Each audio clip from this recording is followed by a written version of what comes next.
Les tabloïds à sensation policiers ne font pas partie des lectures de chevet de tout le monde. Mais celui-ci est un peu spécial, car le fondateur et premier éditeur de Photopolis n'est nul autre que Raymond Daou, l'avocat le plus célèbre de son époque.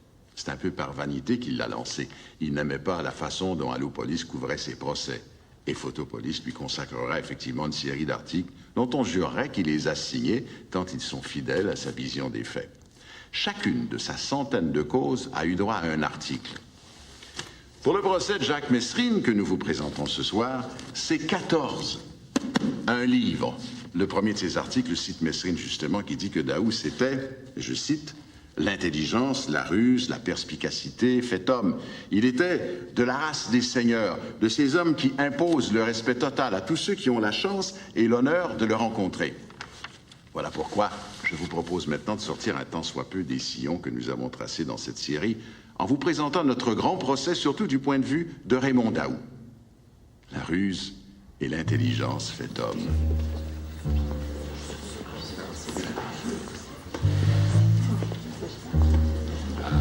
Maître Lagacé. Cher Daou, comment allez-vous? Bien.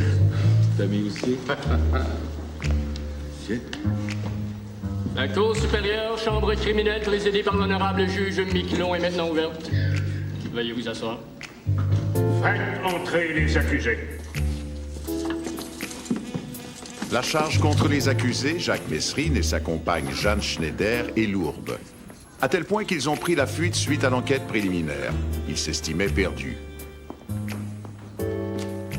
Aujourd'hui, leur seul espoir, c'est Daou.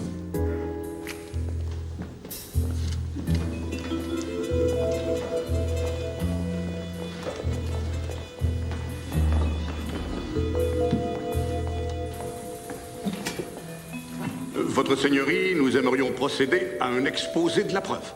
Faites, je vous en prie. Messieurs les jurés, Monsieur Messrine et Madame Schneider sont accusés du meurtre de Mademoiselle Evelyne Le Boutillier à Percé dans la nuit du 29 juin 1969. La couronne entend prouver que les deux accusés sont arrivés à Percé par le train le 21 juin. Ils ont pris un taxi et se sont rendus à l'auberge des Trois Sœurs. Ils ont loué un chalet jusqu'au 25, puis sont retournés à Montréal. Le soir du 29 juin, donc le soir du meurtre, nous les retrouvons de nouveau à Percé, à la discothèque du Pic de l'Aurore, et ils sont sans le sou. Nous tenterons de prouver que le soir même, ils se sont rendus de nouveau à l'auberge des Trois Sœurs et qu'ils ont étranglé Mademoiselle Evelyne Le Boutillier, la propriétaire, 58 ans, s'emparant par la suite de ses bijoux et de ses recettes de la semaine. Jacques Messrine, le principal accusé dans cette affaire, est loin d'être la star qu'il deviendra un jour. Un homme dont les spectaculaires exploits criminels, et surtout la mort encore plus spectaculaire, font de lui un légendaire desperado. Non. Aujourd'hui, c'est un petit truand en début de carrière qui va se faire un malin plaisir de paraître entièrement inoffensif, un enfant de cœur, surtout dans les premiers jours de ce procès tel que connu du public, mais qui continue à fasciner les observateurs un quart de siècle plus tard.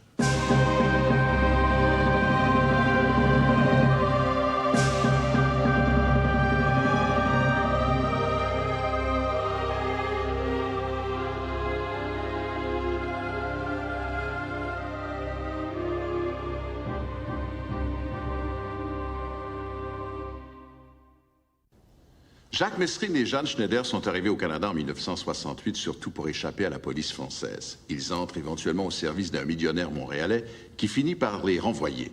Il le kidnappe alors, mais il réussit à leur fausser compagnie. Voilà donc notre police à nous, à leur trousse. Nos deux lascars se retrouvent à Percé. Le mystère qui entoure la suite des événements est au cœur du grand procès de ce soir. Un procès où nous allons briser les conventions que nous avons nous-mêmes établies et vous présenter non pas chronologiquement preuve de la couronne au grand complet, puis contre-preuve de la défense, mais thématiquement. D'abord parce que le procès est très particulier, et ensuite pour mieux suivre le travail de Raymond Daou, qui considérait ce procès comme le plus gros défi de sa carrière. Monsieur Fortin, Vous étiez gérant de la discothèque au Pic de l'Aurore à Percé pendant l'été 1969. Est-ce que vous avez eu l'occasion d'y rencontrer des Français? Oui. Le dimanche soir 29 juin, entre 10h30 et minuit, j'ai reconnu l'accusé, M. Mesrine, par son accent. Il était assis au 2e ou 3e banc du coin du bar.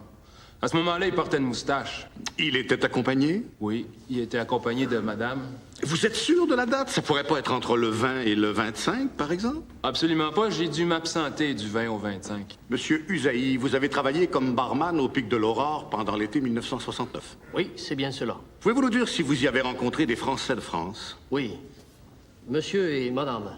Vous les avez vus plusieurs fois? J'ai vu Monsieur Mesrine une fois et une seconde fois accompagné de madame. Est-ce que Monsieur Mesrine avait la même apparence qu'aujourd'hui? Il avait en plus des moustaches. Voulez-vous nous dire la date où vous l'avez vu pour la première fois? Entre le 20 et le 25 juin. Et quand avez-vous revu Monsieur Mesrine? Le samedi 28 ou le dimanche 29. Un peu avant la fermeture, en fait, 20 minutes avant la fermeture. Merci. Votre témoin. Pouvez-vous nous dire comment étaient vêtus les accusés le jour où vous les auriez vus, le 28 ou 29 juin? Non, parce qu'il y avait une barrière de genre entre eux et moi. Si je comprends bien, M. Mesrine n'était pas assis au bar à ce moment-là. Non. Il s'est seulement approché pour me dire au revoir. Il devait être assis dans la salle. Voilà donc nos deux témoins en contradiction sur un détail, mais qui s'entendent sur un autre, la moustache. C'est donc là qu'il faut maintenant attaquer, car le plan tactique est toujours le même. Miner la preuve, petit détail par petit détail, jusqu'à ce qu'elle s'écroule enfin sous le poids d'une foule de petits doutes. Monsieur Migaud, où se trouve votre salon de coiffure? Rue Cherrière, Montréal. Vous connaissez l'accusé, M. Mesrine? Oui, je l'ai connu comme client pendant 5 ou 6 mois. Avez-vous eu l'occasion de le voir à votre salon en juin 1969? Oui, c'était 2 jours après la Saint-Jean-Baptiste, le 26 juin. Il m'a dit qu'il arrivait de Gaspé. Vous lui avez coupé les cheveux? Oui, je lui ai fait un shampoing, je l'ai rasé et je lui ai coupé la moustache. Entièrement? Entièrement.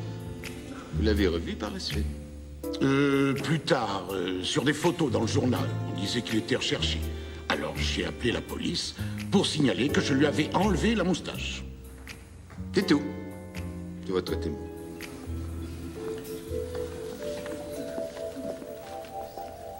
Et qu'est-ce qui vous fait dire que c'est précisément le 26 juin que vous avez rasé la moustache de l'accusé? C'était 2 jours après la Saint-Jean-Baptiste et j'étais seul.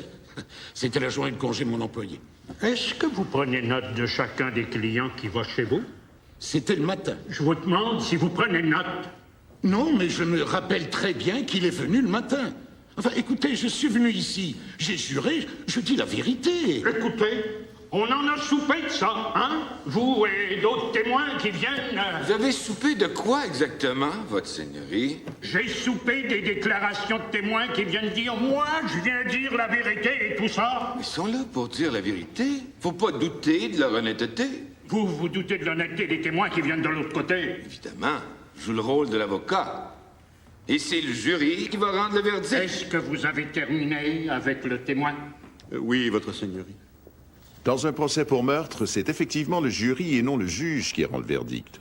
Mais le juge qui sert d'arbitre du match entre les deux procureurs peut faciliter ou compliquer le jeu. Dans ce procès-ci, le comportement du juge Miquelon est pour le moins déconcertant. Revenons au témoignage de M. Fortin. Avez-vous parlé à ce monsieur-là? Non. Vous l'avez vu au bar. Avez-vous vu les consommations qui auraient pu lui être servies? J'ai vu des verres, mais quand le bar est rempli de gens, les verres s'entremêlent. Dire ce verre-là appartient à un tel et l'autre à un autre. On comprend, bon. On est rendu loin, là. Moi, le premier, je suis pas capable de dire si c'est du rail ou du scotch dans un verre. Il y a peut-être du monde qui est capable de le faire. Allez-y donc, tant que vous voulez. Mais il faut pas s'impatienter pour autant, votre seigneurie. Vous tournez autour pas mal, je trouve. Bon, est-ce que vous avez fini? Oui, votre seigneurie. Preuve suivante. Monsieur Léveillé, en tant qu'expert en empreinte digitale, dans la journée du 30 juin, est-ce que vous avez fait des relevés à l'auberge des Trois Sœurs? Oui. Dans la pièce où gisait la victime, il y avait un cendrier en bois sur lequel il y avait un verre. Sur ce verre, j'ai vu une empreinte digitale qui était graisseuse, donc fraîche. Il s'agissait de l'index droit de Jacques Mesrine. Donc vous affirmez comme expert qu'une empreinte fraîche, il faut qu'elle soit graisseuse? Oui, monsieur. Et pour moi, une empreinte fraîche n'est pas une empreinte de quelques jours, mais plutôt de 24 heures au maximum. Est-ce que vos expertises se sont limitées à ce verre-là? Non, j'ai relevé également sur un cendrier sur pied une autre empreinte identifiable. C'était l'empreinte de l'annulaire gauche de Jeanne Schneider.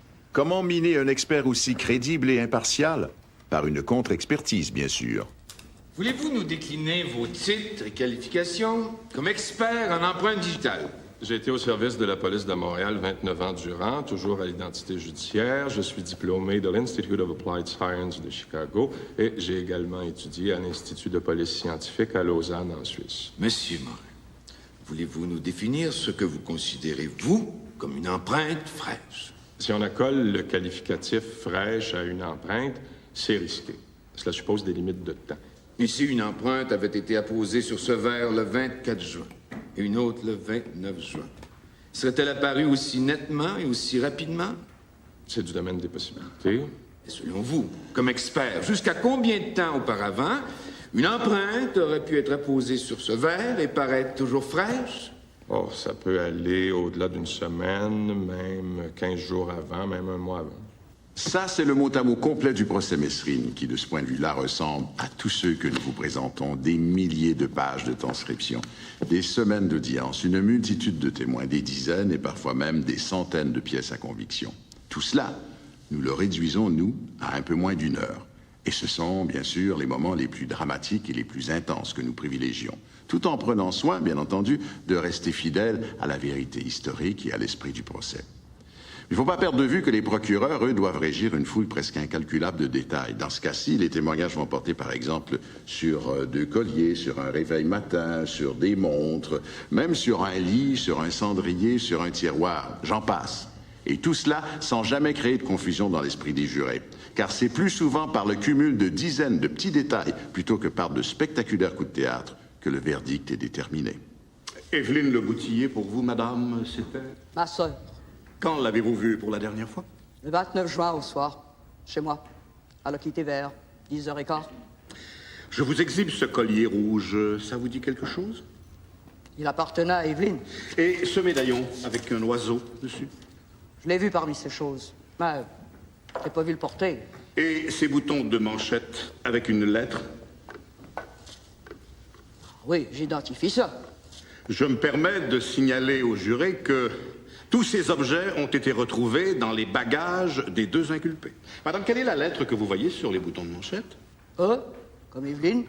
Merci. Madame, je vous exhibe ici une montre de marque Difford, un collier blanc à 2 rangs, ainsi qu'une bourse. Vous reconnaissez tout cela? Je les reconnais. Ils lui appartenaient. Madame, nous avons retrouvé ce sac dans la chambre de votre sœur. Ça vous dit quelque chose? C'est le sac qu'elle avait la veille de sa mort. Elle avait dedans son argent pour faire le dépôt à la banque le lundi matin. Vous avez vu l'argent dedans? À un moment donné, elle a ouvert son portefeuille. Elle m'avait l'air d'avoir 500 ou 600 piastres. Les recettes de la semaine, quoi. Je me permets de vous rappeler que nous avons établi qu'il était vide quand nous l'avons trouvé. Madame, je vous remercie infiniment. Ces boutons de manchette. Hein? Donc, vous y voyez bien un E dessus. Pour moi, c'est un E. Oui, mais vous les tenez à l'envers. Pour moi, c'est un E. Alors, selon vous, ce n'est pas un J? Non. Entrez donc.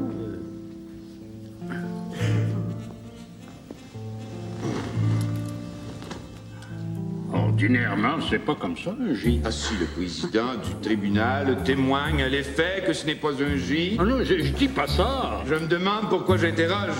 Je dis que c'est peut-être un J, mais un drôle de J. Enfin, on verra plus tard. Madame Billard, je vous exhibe ici, je vous montre ici ces 2 boutons de manchette. Voulez-vous nous dire quelle lettre ça représente selon vous? Ben, c'est ce que vous m'avez montré, là. Ah, justement, ce ne sont pas les mêmes que je vous ai montrés. Entrez donc, voir.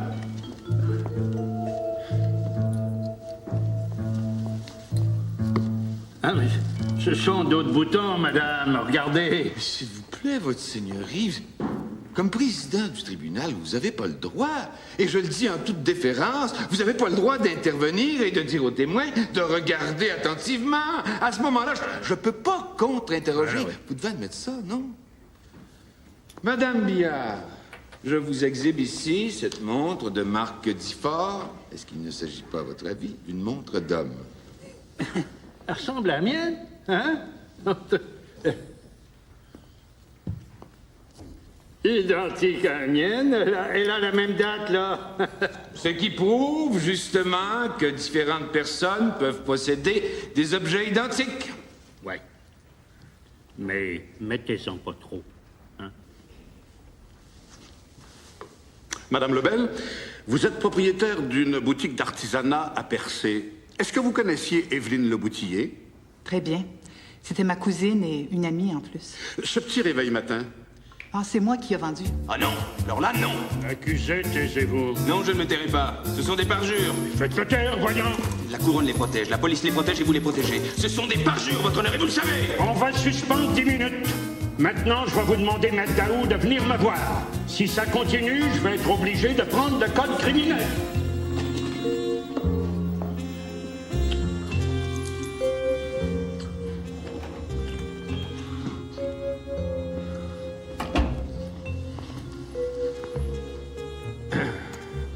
Alors j'ai fait nos excuses au juge.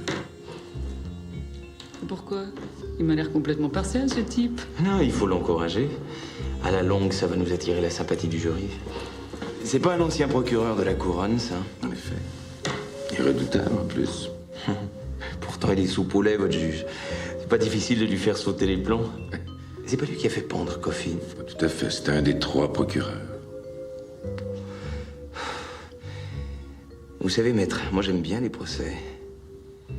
Il y a la même fraternité qu'au combat.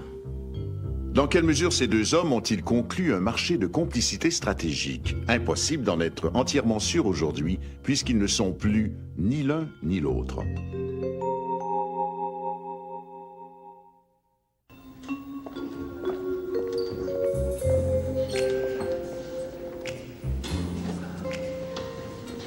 Mesrine, debout, s'il vous plaît. Je vous avertis, si vous intervenez encore, le procès se déroulera en votre absence. Messieurs les jurés, l'incident est clos.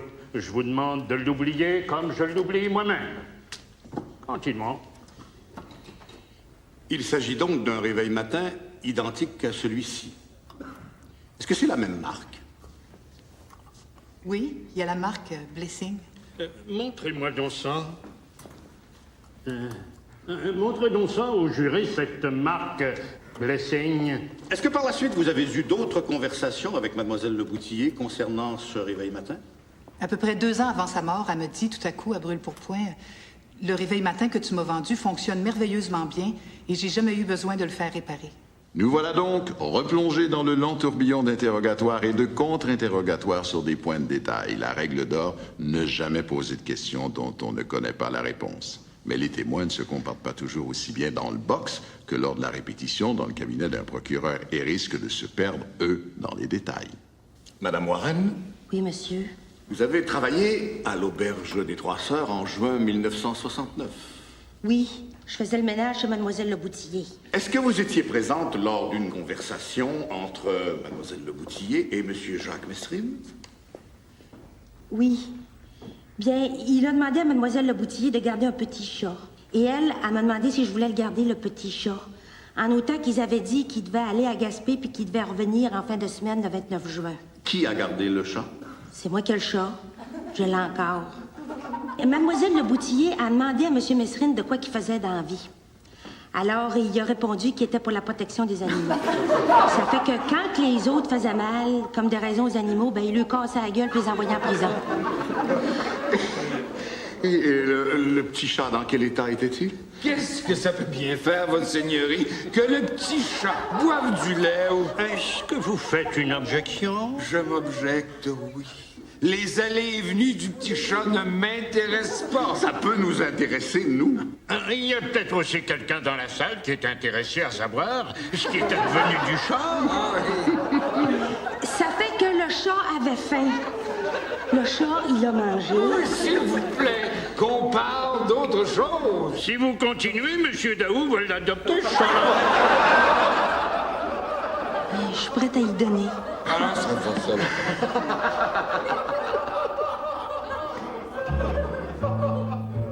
Beau moment de trêve qu'un témoignage comme celui-là. Car l'ennemi numéro 1 de Daou fut toujours la fatigue. Il se donnait corps et âme, terminant chaque procès vidé à tel point qu'il lui fallait des semaines de repos pour se remettre. Il dormait très peu le long d'un procès, car il fallait tous les jours réviser son plan de campagne et bien préparer ses témoins à toutes sortes d'éventualités, dont par exemple l'absence des accusés suite à une autre prise de bec avec le juge. Mademoiselle, vous connaissez Jacques Messrine et Jeanne Schneider. Oui, très bien, depuis mars 69. Il était employé chez un ami à moi. Madame travaillait à la cuisine, monsieur travaillait au jardin, puis les deux faisaient le service le soir à table. Avez-vous eu l'occasion de voir certains bijoux en leur possession? Certainement.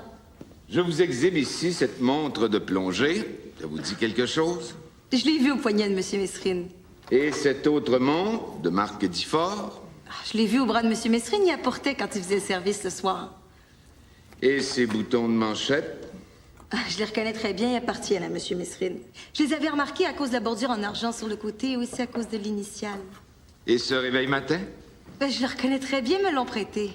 Je l'appelais mon blessing, ma bénédiction en français. Je vous remercie, mademoiselle. Votre témoin. Mademoiselle Raymond. Monsieur Deslauriers, c'était un ami à vous? Vous viviez chez lui? Avec lui? J'étais très souvent chez lui. Non. Est-ce que vous habitiez chez lui? C'est ça que je vous demande. Non, j'habitais pas chez lui. Quelles étaient vos relations avec Deslauriers? C'était simplement un ami. Quel âge avait-il, cet ami-là? Je sais pas. À peu près? Dans la cinquantaine. Ne le prenez pas de haut, madame. Il n'y a rien de drôle là-dedans. Donc, vous étiez l'ami de Monsieur Deslauriers, le patron, et vous frayiez passablement avec les domestiques. Oui. À quel titre? À titre d'ami. Comment faites-vous pour identifier cette montre? Mais très facile. Monsieur Messrine portait cette montre quand il allait à la pêche. Puis le soir, pour faire le service, il changeait de montre. Alliez-vous à la pêche avec lui? Certainement. J'allais avec lui au bout du quai. Mais pourquoi cette montre-là en particulier? Parce que je crois qu'elle est à l'épreuve de l'eau. N'est-il pas vrai que ce collier, comme presque tous les objets qui sont ici, c'est de la camelote qu'on peut trouver n'importe où en quantité? Moi, je suis pas évaluateur de bijoux. Les boutons de manchette qu'on m'a montré tout à l'heure, je les connais très bien, je peux vous dire. Que mademoiselle attende les questions avant de répondre. C'est tout, ça. Suite au procès, le rôle du juge Miquelon dans l'affaire Messrine a soulevé bien des débats dans les milieux juridiques et même dans les journaux. Dans un article du Journal de Montréal, le 31 décembre 1979, le juge lui-même admet qu'il est allé trop loin, notamment à la fin du procès. Mais il maintient aussi qu'il trouvait certains témoignages fort douteux. Dans celui que nous venons de voir, par exemple, Miquelon savait fort bien que Georges Deslauriers, le monsieur dans la cinquantaine, l'ami de Mademoiselle Raymond, en avait en réalité 69, que c'était lui qui avait chassé de son service Messrine et Schneider, qui l'ont kidnappé pour se venger. Le jury ignorait aussi, mais pas Miquelon, que toujours persuadé que sa cause était perdue d'avance, Messrine avait fait une tentative d'escapade nocturne au beau milieu du procès. On imagine aisément que Daou ait sévèrement rappelé son client à l'ordre, lui faisant comprendre que son seul espoir était ici, dans la salle d'audience. Un mince espoir, mais un espoir néanmoins. Monsieur Caron, vous êtes responsable de l'enquête sur la mort d'Evelyne Leboutillier à Percé. Oui, monsieur. Au cours de cette enquête, avez-vous eu l'occasion d'accompagner les accusés lors d'un voyage en avion? Oui, monsieur. Le 7 août 1969, on a fait le trajet en avion de Québec à Gaspé.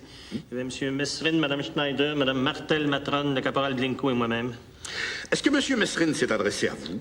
Oui, monsieur. À un moment donné, il m'a dit « Ah, monsieur Caron, je sais la preuve que vous avez contre nous en plus des empreintes. C'est les bijoux de Mademoiselle Leboutillier que vous avez trouvés dans nos malles à Dallas. » Et quelques minutes plus tard, il a ajouté « Me croiriez-vous si je vous disais qu'elle nous les a vendus? » Merci, monsieur. Dites-nous, lieutenant Caron, avez-vous noté les propos de M. Messrine? Je les ai pas notés, monsieur, mais je les ai remarqués. Et vous n'avez pas ici aujourd'hui, devant messieurs les jurés, un papier sur lequel vous auriez noté ces paroles pour dire à la cour et au jury que ce sont les paroles exactes qui ont été prononcées? Non, monsieur, c'est M. Blinko qui les a notées. Lors de l'enquête préliminaire qui a eu lieu le 21 août 1969 sur cette affaire, vous n'avez jamais parlé de ces propos-là? Non, monsieur. Au cours de votre témoignage, est-il exact que jamais vous n'avez mentionné ces paroles-là? C'est exact, monsieur. Mais 1 an et 6 mois après l'affaire, vous en parlez pour la première fois. C'est parce qu'à percé, Non, monsieur... répondez oui ou non! Oui, monsieur. C'est la première fois. Oh, merci. Caporal Blinko, est-ce que vous avez noté les paroles de M. Mesrine dans l'avion? Pas sur le coup. Je voulais le faire hors de la présence des accusés, à Gaspé. Merci, monsieur. Pouvez-vous nous exhiber les notes que vous avez prises à ce sujet? Je peux pas les retracer. Vous pouvez pas les produire? Vous trouvez pas ça mystérieux? Non, je les avais notés sur un calepin noir que j'ai perdu. Vous l'avez perdu. Merci.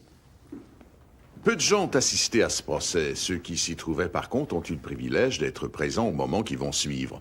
Quand Daou, avec la participation active des 2 accusés, va utiliser tous les moyens pour tenter de s'arracher une improbable victoire. Tel que placé, ce bouton de manchette... Revenons à Morin, l'expert en empreintes digitales. Monsieur Morin, en plus d'être expert en empreintes digitales, en écriture, êtes-vous pas expert en détecteur de mensonges? Oui, je suis diplômé du Color Polygraph Institute de Chicago. N'est-il pas exact que je vous ai demandé de faire passer l'accusé Mesrine au détecteur de mensonges? Je m'objecte! Une minute! En vertu de quoi? C'est totalement illégal! Sortez, messieurs les jurés! Daou savait fort bien que le détecteur de mensonges ne peut pas servir d'élément de preuve au Canada. Et qu'en le mentionnant devant le jury, il faussait quelque peu les règles du jeu.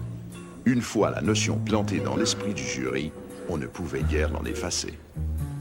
Maître Daou, je doute fort que le détecteur de mensonges soit prévu dans notre système de loi. On n'est pas aux États-Unis, C'est pas admis au Canada. C'est même malhonnête de seulement en parler. Maître Daou, vous auriez dû demander que les jurés sortent. Parce que vous saviez très bien, monsieur, qu'en lançant ça dans la cour... Je suis peut-être un petit juge, vous savez, mais je suis pas né d'hier. Faites revenir les jurés. Messieurs les jurés, je vais vous demander d'oublier complètement la dernière phrase prononcée par l'avocat de la défense. Phrase qui n'aurait jamais dû être prononcée. Votre honneur, moi je suis prête à passer le test. Taisez-vous. Je suis innocente, je veux passer le test. Je veux le passer aussi. Vous vous protégez par la Bible, moi je veux me protéger par le détecteur de mensonges. Je veux passer au détecteur de mensonges parce que je dis la vérité. Mais vous la cachez, la vérité. Vous appliquer l'article 557, c'est fini. Alors c'est la même chose pour moi, votre honneur. Vous voulez sortir vous aussi? Oui, parce que je suis innocente. Alors sortez. Avec plaisir.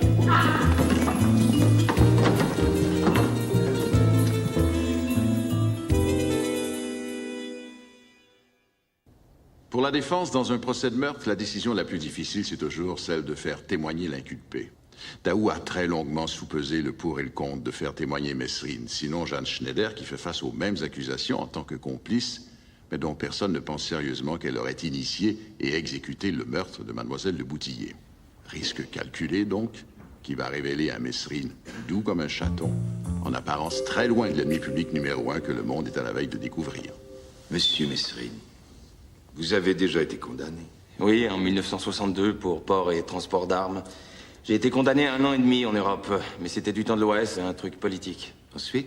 À la même période, j'ai été condamné à 1 an pour vol de documents et vol d'argent chez un ancien SS. Ensuite? Ensuite, c'est en Espagne. Vol de documents politiques chez un gouverneur militaire, j'ai eu 6 mois.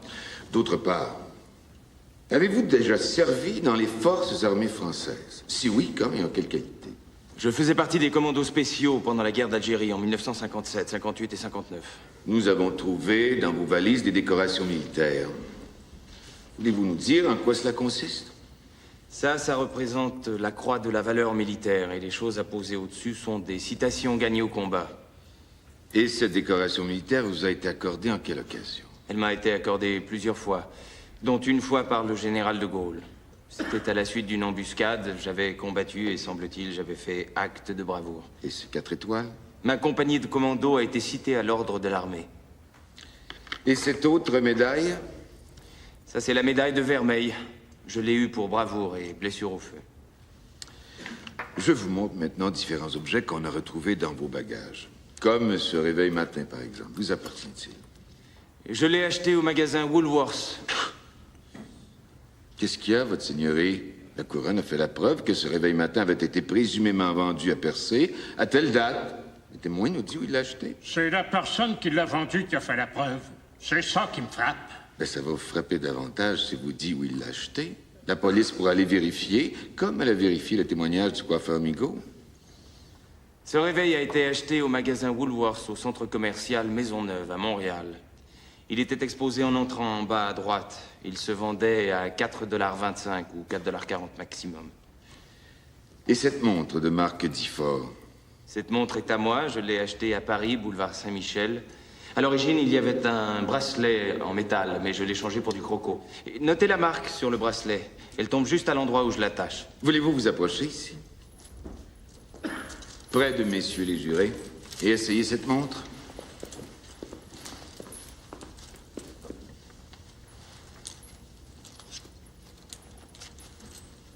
Merci. Et cette autre montre? C'est à moi. C'est une montre de plongée. Je m'en servais pour la pêche. C'est une montre étanche. Je ne m'en servais plus. Elle ne marche pas. Elle marche pas? Non, et elle n'est pas réparable ici au Canada. Il n'y a pas les pièces.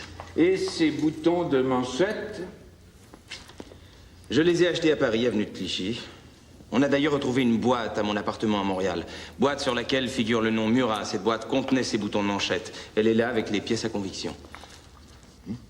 Et que peut-on y lire? Un J, comme Jacques. Ou comme Justice. Ça, monsieur, c'est superflu. Je vous prie de m'excuser, votre seigneurie.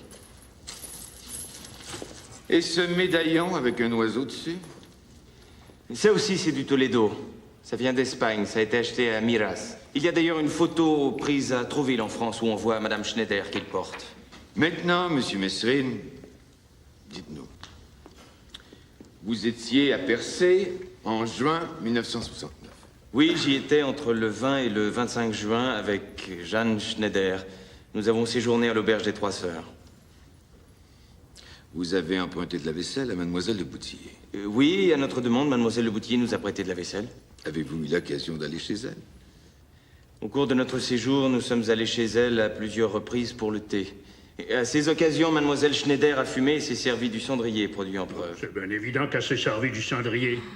Allez-y. Si vous voulez témoigner à la place de l'accusé... Monsieur Mesrine, êtes-vous allé à la discothèque du Pic de l'Aurore? Oui, nous y sommes allés à 3 ou 4 reprises.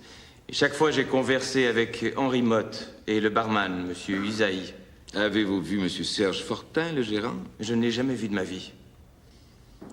Quand vous avez quitté l'auberge, qu'est-ce que vous avez fait de la vaisselle que vous avez prêtée mademoiselle Le Boutillier?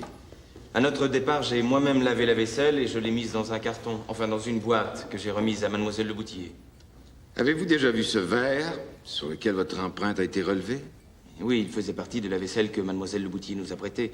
Je le reconnais parce qu'il y a des joueurs de football américains dessus. Monsieur Mesrine, quand vous avez quitté Percé le 25 juin, en direction de Montréal, qu'avez-vous fait? Une fois à Montréal, je me suis fait raser la moustache.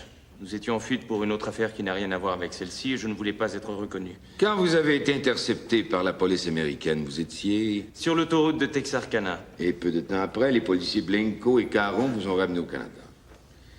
Vous avez entendu des paroles que vous ont attribuées ces témoins?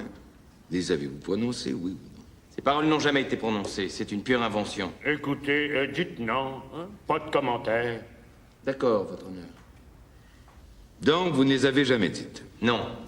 J'ai dit dans l'avion au lieutenant Caron, « Vous ne trouvez pas que vous devez vous tromper, vous nous accusez d'un meurtre. » Et il m'a répondu, « T'inquiète pas, de toute façon, quelle tête tu feras quand on te dira qu'on a trouvé des bijoux dans tes valises ?» Et je lui ai dit, « Les seuls bijoux que vous ayez pu trouver sont des bijoux qui nous appartiennent en propre. » Monsieur Mesrine, je vous montre la photo du cadavre de mademoiselle Le Boutillier. Regardez cette femme très attentivement. Et dites-nous, l'avez-vous tuée, oui ou non? Absolument pas, monsieur. Je me passerai de vos réflexions si ça ne vous gêne pas. Monsieur Mesrine, C'est dégueulasse de voir ça. Taisez-vous! Vous êtes un écœurant, ça vous fait rire? Monsieur, me faire traiter d'écœurant par vous, c'est un honneur. C'est un honneur de vous le dire, monsieur, que vous êtes un écœurant. Monsieur Mesrine, s'il y a des remarques à faire, je vais les faire.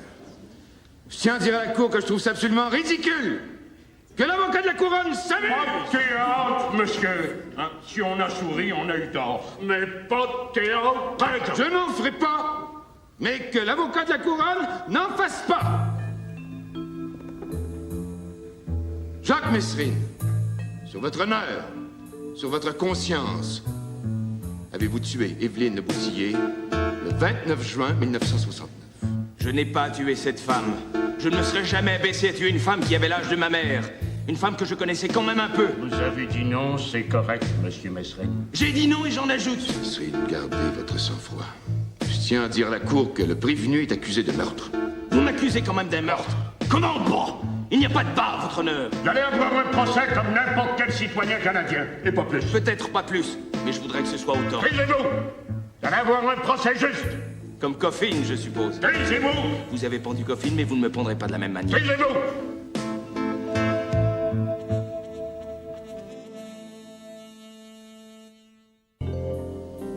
Cette affaire tourne autour de deux éléments. Les empreintes et les bijoux. La couronne vous a présenté en preuve deux empreintes. Celle de Jacques Messrine, retrouvée sur un verre, et celle de Jeanne Schneider sous un cendrier de bois. Quand ces empreintes ont-elles été appliquées? Un expert de la police déclare qu'à son avis, il s'agit là d'empreintes fraîches datant de moins de 24 heures.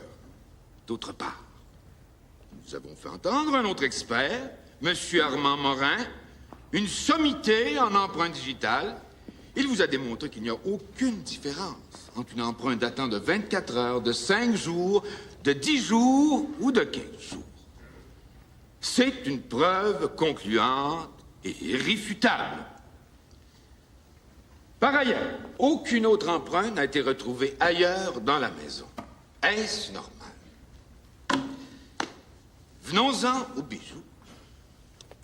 Ils ont été identifiés, pour le moins, vaguement. Messrine, pour sa part, les identifie très précisément. Il vous dit où il se les est procurés, il vous donne des détails que seul un propriétaire peut connaître.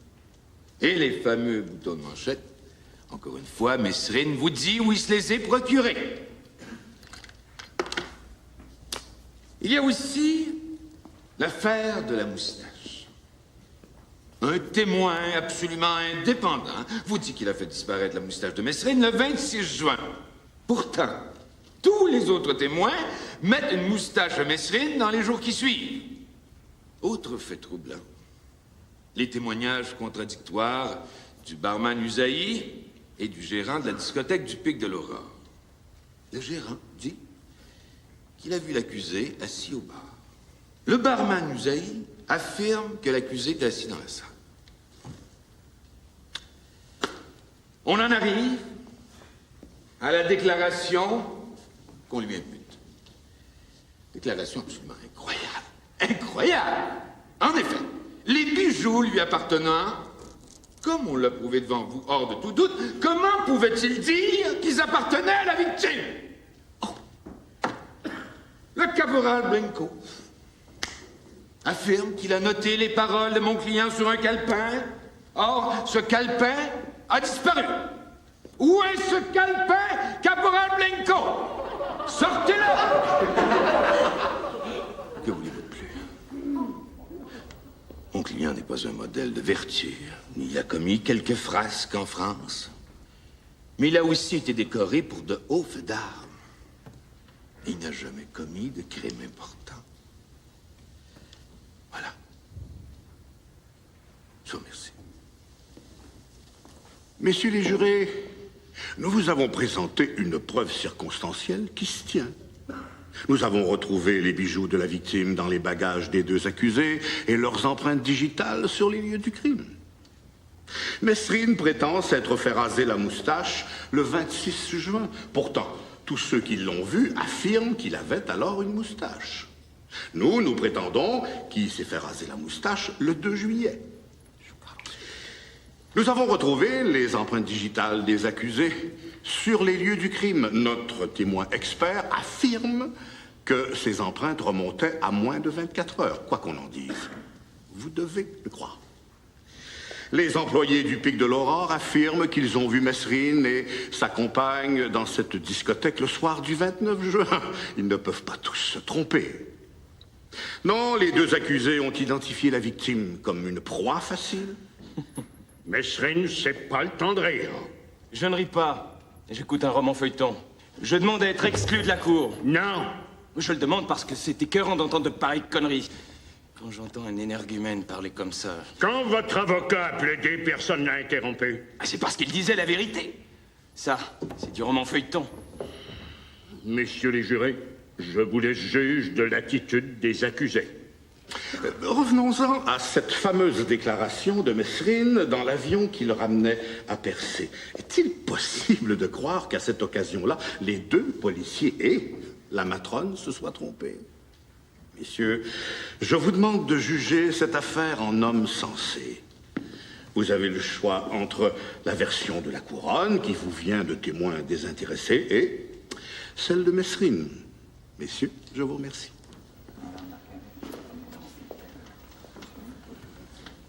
Messieurs les jurés, vous avez à décider si Mesrine était à Percé le 29 juin 1969. Et pour cela, vous devez faire un choix. Vous devez choisir entre les témoignages de Mesrine et ceux des employés du Pic de l'Aurore. Quel intérêt ont-ils à ne pas dire la vérité? Pour ce qui est des empreintes digitales, il a été mis en preuve que toute la vaisselle avait été lavée au début de la soirée. Admettons que l'empreinte sous le cendrier ait pu être apposée quelque temps auparavant. Mais que dire de l'empreinte sur le verre? Vous allez maintenant vous retirer pour délibérer et décider de votre verdict. Que Dieu éclaire vos délibérations.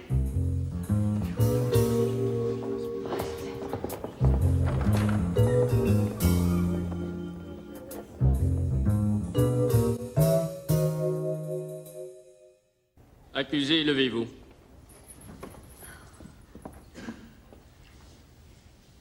Messieurs du jury, déclarez-vous Jacques Mesrine coupable ou non coupable? Non coupable. Déclarez-vous Jeanne Schneider? Non coupable. Maintenant, évidemment, Jacques Mesrine et Jeanne Schneider, la Cour est obligée d'accepter le verdict.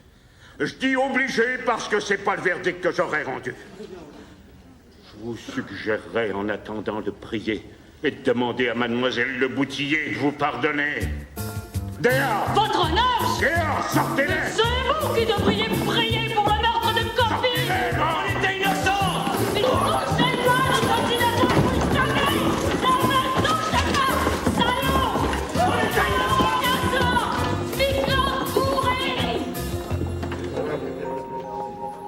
En 1971, les jurés avaient encore le droit de donner des interviews à la presse. L'un d'eux s'expliquera au Soleil du 8 février sur les motifs de leur décision. L'affaire des bijoux ne leur est pas apparue très claire. 1 point pour Daou. Il leur semblait possible que les empreintes digitales remontent à plusieurs jours avant le meurtre. 2e point pour Daou. Il leur a paru que les employés de la discothèque s'étaient contredits. 3e point pour Daou. Enfin, ils ont estimé que le juge a trop chargé les accusés. Selon les propres mots de l'interviewé, on n'a pas trouvé ça normal.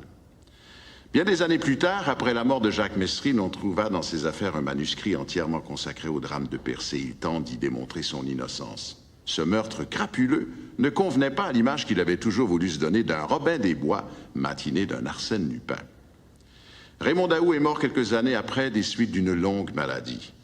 Jeanne Schneider, à sa sortie de nos prisons, regagne la France pour y mener une vie désormais rangée, loin du bruit et de la fureur de la chronique policière. Elle est donc la seule qui sache aujourd'hui si Mesrine a tué ou pas ce 29 juin 1969.